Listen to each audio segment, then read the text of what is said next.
of his Marian teaching. So here's day one. The Passionate Saint of Brittany. Take a look at a map of France. Now notice something about its shape. See how one part sticks way out almost as if it were running away from the rest of the landmass, ready to dive off into the Celtic Sea. That jutting arm in the northwest of the country is called Brittany, and that's where St. Louis de Montfort grew up. There's something special about Brittany that seems to have had an influence on St. Louis, its Celtic roots. Brittany is considered one of the 6 Celtic nations, meaning that the Celtic language and culture still survive.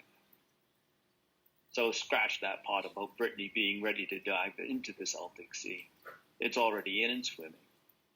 And one part of the Celtic culture seems to have seeped deeply into the heart of St. Louis.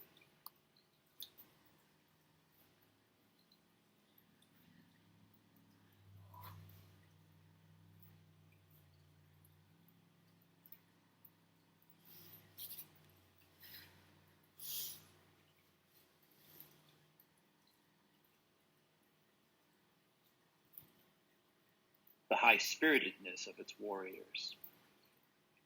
From ancient times, Celtic warriors have struck terror in the hearts of their enemies. If you've ever seen the movie Braveheart, you know what I mean. Think of the fearless figure of Sir William Wallace, played by Mel Gibson, and his crazy crew of Scottish Highlanders who take on an English enemy, many times their size. This shows something of the Celtic fighting spirit. But the real-life version is even more intense. Often wearing nothing but blue battle paint, real Celtic warriors would work themselves into a bloodthirsty frenzy.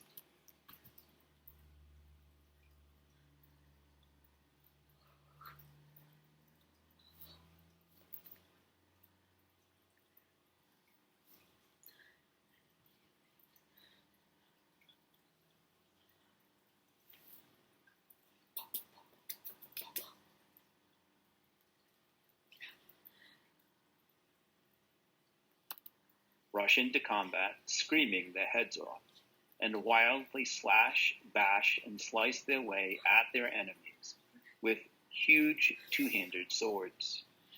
These fierce fighting men, despite their lack of discipline, armor, and order, were extremely effective in battle because of their unmatched passion and ferocity. Throughout history, nobody has wanted to mess with the crazy Celtic warriors. St. Louis' dad, Jean Grignion, must have been descended from these wild men.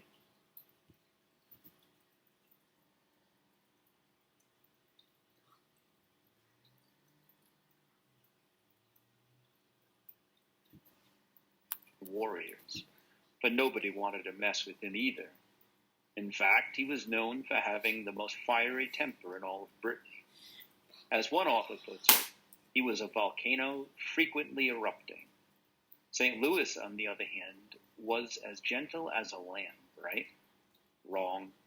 He confessed that his temper was just as bad as his father's. But Louis channeled his fiery passion not to threats and violence, but to laboring for the greater glory of God. Well, except for the time he knocked out a couple of drunks who wouldn't stop heckling him while he preached. We can get a better sense of Louis' remarkable zeal if we reflect on his short but incredibly productive priestly life. When he died in 1716, St. Louis was just 43 years old, having been a priest for only 16 years. Tireless labors to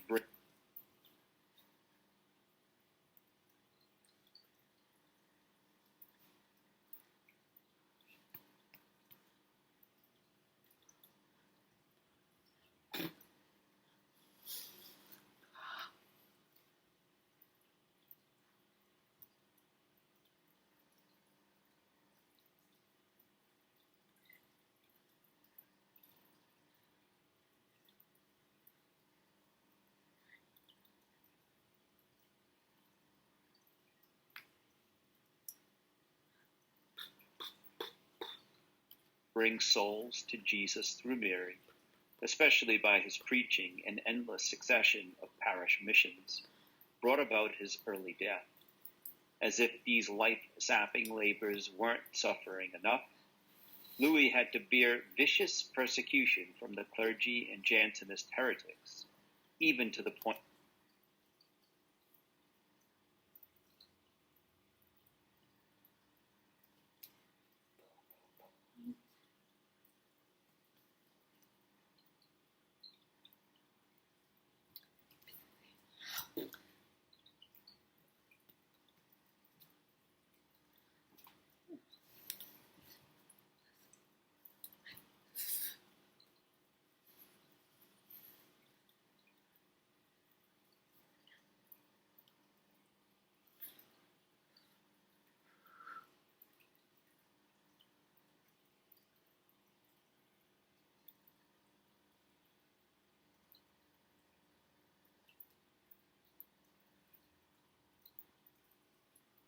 of being physically attacked and poisoned by them. Despite all this, our indomitable warrior kept advancing on the battlefield, continuously preaching his trademark path to Jesus through Mary. Louis walked the 1,000-mile journey to Rome and asked the Pope for his wisdom and counsel.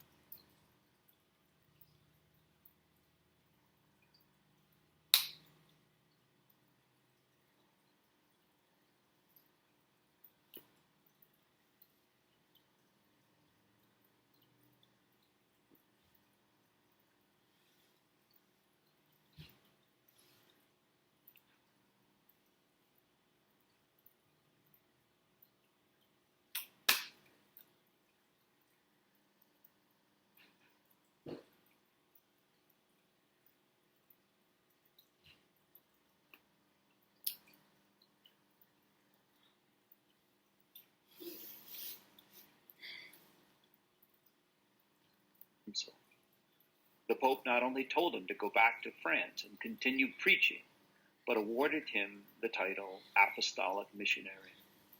Obediently and joyfully, our saint returned to France, where he continued to preach, write, and patiently bear his many sufferings out of love for Jesus, Mary, and souls.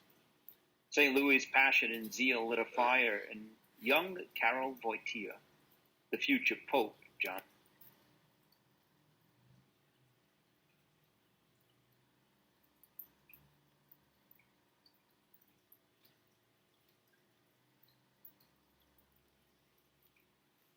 Paul II.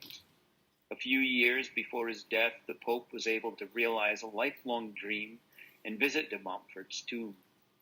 He said on that occasion, "I am happy to begin my pilgrimage in France under the sign of this great figure. You know that I owe much to this saint and to his true devotion to the Blessed Virgin. Now what about us? Do we have a fire in our hearts as we begin this retreat? We should, or at least we should strive for it. Desire and generosity are key ingredients to making a successful retreat. May Mary intercede for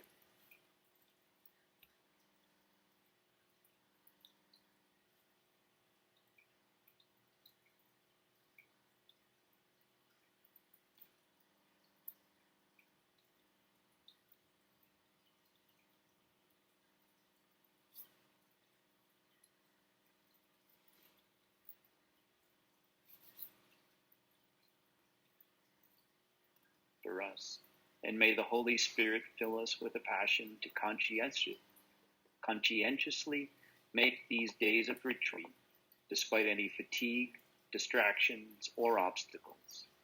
And let's remember that what we may have to endure in terms of the discipline of prayer is nothing compared to what St. Louis went through, and he'll be interceding for us, relying on his intercession and that of the Mother of God.